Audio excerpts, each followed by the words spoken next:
Menjelaskan jenis-jenis media pembelajaran. Yang pertama, media audio. Media pembelajaran yang segala macam bentuk media berkaitan dengan indera pendengaran.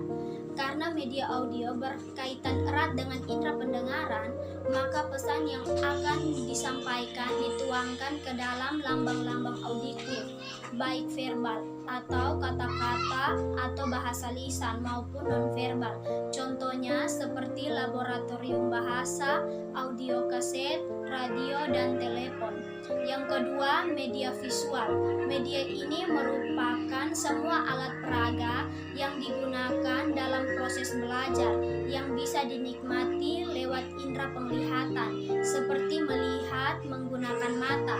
Media ini juga dapat melancarkan pengembangan dan pengetahuan ingatan. Contohnya, poster, bagan, peta, dan juga diagram. Yang ketiga, media visual diam atau disebut juga media grafis. Dapat diartikan bahwa sebagai media yang berkomunikasi fakta-fakta dan gagasan-gagasan secara jelas dan kuat melalui perpaduan antara pengungkapan kata-kata dan gambar dalam bentuk cetak. Contohnya seperti mikrofon, peta, globel, gambar, dan bagan. Yang keempat, media visual gerak. Media yang bentuknya berupa film bisu. Media yang ditampilkan hal visual saja tanpa adanya media sehingga yang disajikan hanya gambar atau gerakan. Contohnya film-film bisu atau hanya menggunakan gerakan dan tidak menggunakan audio atau suara. Yang kelima, media audiovisual. Media yang mempunyai unsur suara dan unsur gambar yang biasa dilihat, misalnya rekaman video atau slide. Yang keenam, video audiovisual diam. Media yang menampilkan suara dan gambar diam.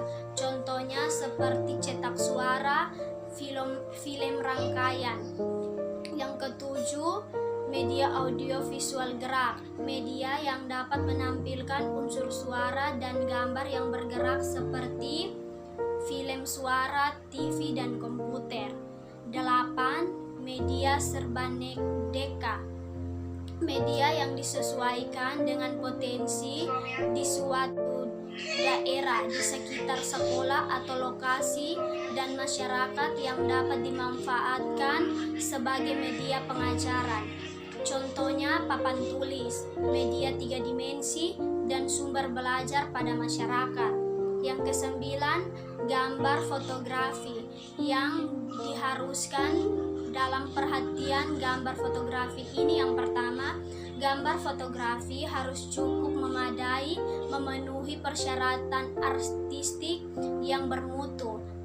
Validasi gambar, apa itu gambar benar atau tidak, dan tujuan pengajaran harus cukup benar, jelas, dan besar. Contohnya seperti surat kabar, lukisan, dan kartun. Yang ke-10, peta dan globe. Media pembelajaran ini seperti peta dan globe berfungsi untuk menyajikan data-data lokasi. Tujuannya untuk memungkinkan siswa atau masyarakat untuk mengerti posisi dari politik dan daerah kepulauan. Contohnya untuk mengetahui keadaan permukaan bumi seperti daratan, sungai, gunung-gunung, dan tempat-tempat serta arah dan jarak tujuan tersebut.